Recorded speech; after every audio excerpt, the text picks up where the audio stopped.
What's going on, YouTube gardeners? It's your boy Sydney from the Nakid Gardener channel. In this video, we're going to allow y'all to come and grow with us, for the simple fact that Mrs. Nakid Gardener got started a lot of seeds and they've been thriving very well. And we have to fix our raised beds area since they have settled throughout the winter season. So we're just going to take y'all along with us and showing you how we prepare for our garden beds, and then we're also going to show you how we're going to prepare for our tomato alley. So let's get growing.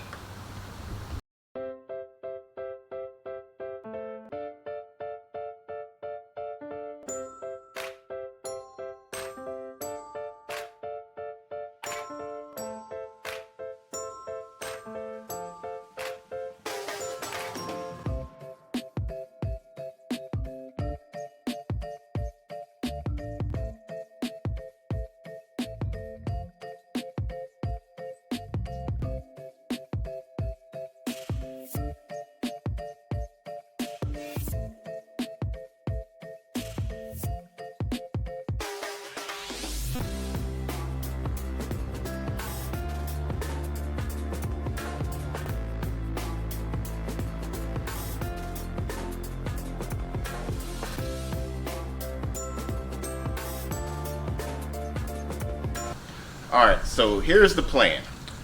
We got to take out the garden hose, the drip irrigation system throughout this bed, and also the other bed. We got to take out some of the plants in here that we no longer need, and we're going to put it into here and throw it into the compost bed. The salvia plant, it started out very small last year, and as you can see, it is booming right now, so we're going to put that into a container. This passion flower, this was off of just one plant, and it has very invasive. It has other vines in here, so we're going to try to propagate some of those. So if you're interested about that, we'll put it on our Instagram page and our social media page. We'll put the description down below, where if you are interested about that, you can go onto those accounts and ask for some of those seedlings if you're in the Dallas-Fort Worth area. Then we're going to we got some compost and some other soil amendment stuff that we're going to add into the bed. And then we're going to go over to the tomato alley and kind of show you how we're going to start our tomato alley, get that all prepared and get it all transplanted from the seedlings that Mrs. Nakid Gardener has started for us. So let's get growing.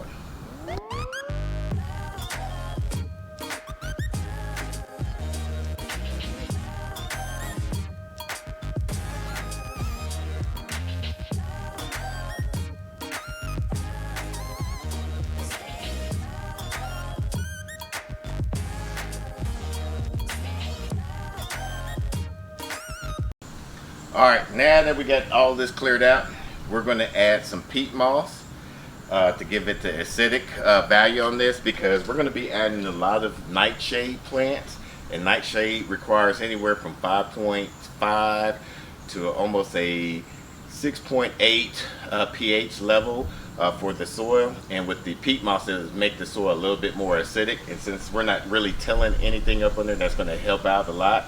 Then we got some of our own homegrown compost that we sifted out and everything. We're going to add some 2 bags of this Kellogg's Texas-made raised bed potting mix. It's very organic. And then we're going to add some of this Black Cow, which is a nice balance of NPK value onto there. And then we're going to add some slow-releasing fertilizer into the mix it up with this soil amendment that we're going to add into the beds. We're going to add some we got some Epsom salt, some worm casting, some bone meal, blood meal, and even though we add some bone meal and blood meal, we're going to add some of this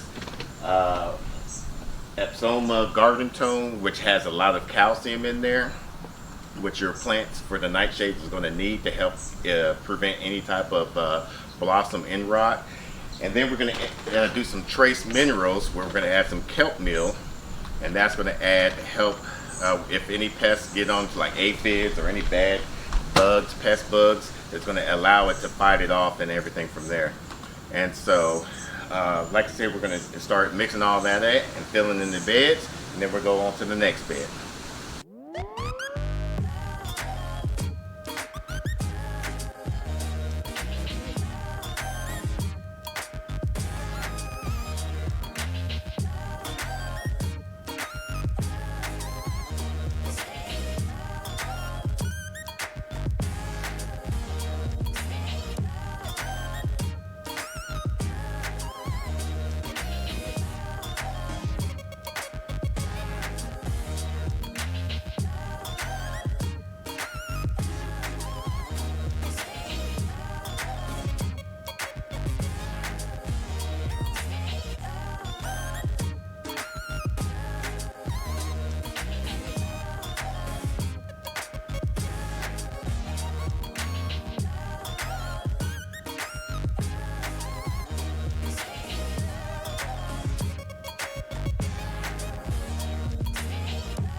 All right, so now that we got both of these beds nice and refilled back up, got a nice amendment going.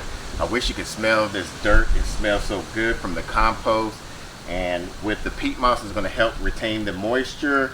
With the perlite, is going to add some drainage to it. We didn't add that much perlite to it, but this will be enough, especially with these raised beds. Then we added some vermiculite to help add some more retainage for the moisture in here. And with this Texas heat, once we water, we want to keep as much moisture as possible, but at the same time allow for drainage for these roots to gain some type of oxygen to be able to take up and everything. We're going to keep on adding some nutrients into here to make sure the pH balance of the soil is about right, where the tomatoes, the peppers, eggplants, all that will be able to take up the nutrients. Now we're going to kick it over to the show you how we're going to start creating our tomato alley. All right, so now we're in the tomato alley. We're going to show you how we're going to prep this. This almost did very successful last year, but we started out a little bit too late.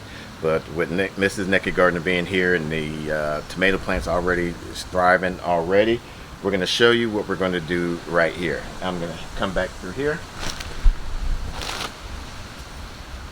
So back here, we're going to rake up all of this mulch and put some of this fabric mesh right here, landscape fabric. And we're going to put it across through here so no weeds will be able to come out, because a lot of weeds were growing back out through here last year, and it was basically robbing the nitrogen and the nutrients from our tomato cage that we had at the tomato alley right here.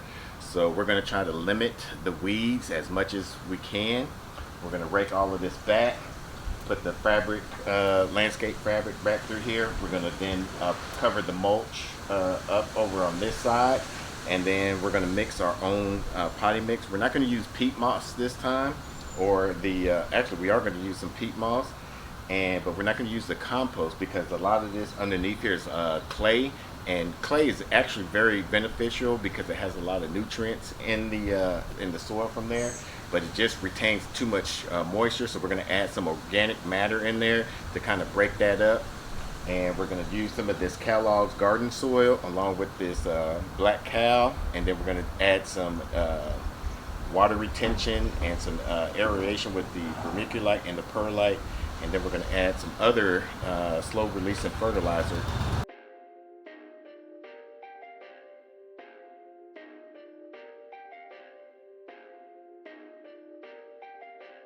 Perfect.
Alright, welcome back.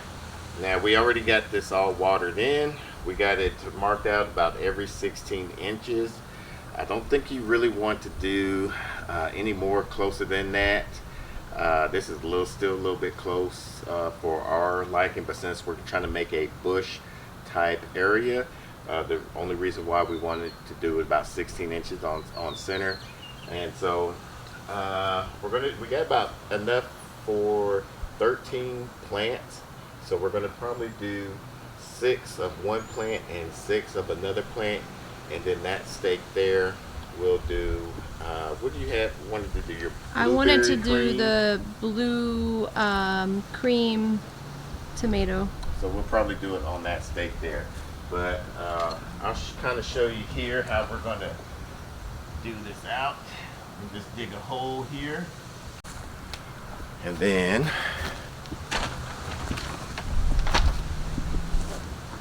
let's see.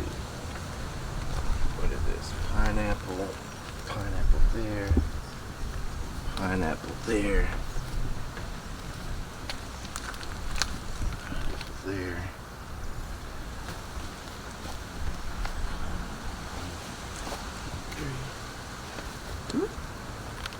All right, so we're gonna just cut off these, and we're gonna bury these kind of deep. We're gonna do a slow fertilizer here. This is a garden tone that has a lot of about 5% calcium, which tomatoes gonna need. And a good way to plant these, since we have some plants here. Normally I like to water these, get some good roots. We'll just do like that and just grow them up.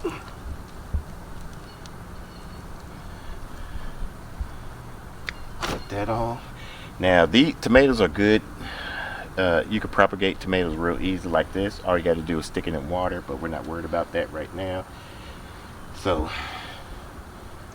we're trying to find the space for what we have right now.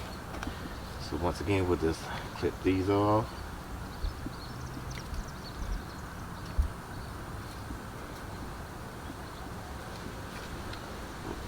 Plant it right up in here.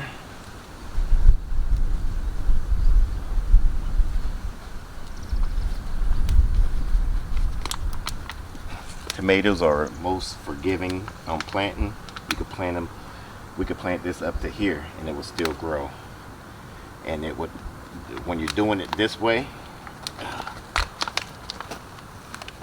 it allows the structure of the roots, because you're going to start, once this part touches the soil, roots will start growing off of here and making the foundation of this. Suckers, right? Yeah. Well, no, just it's very fibrous, so it just allows the plant to thrive even better. So we'll just do right here, plant up, cover the roots, clip off that.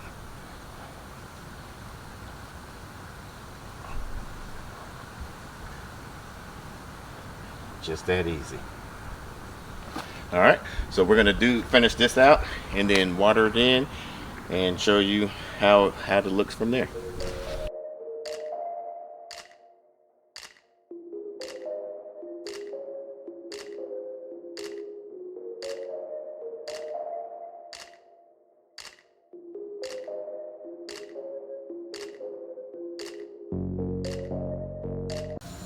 All right, so it's nice to get these beds nice filled back up again, and it's nice to have our tomato alley getting ready to start off this nice summer season. Thanks to Mrs. Nakid Gardener for getting them started while I was away.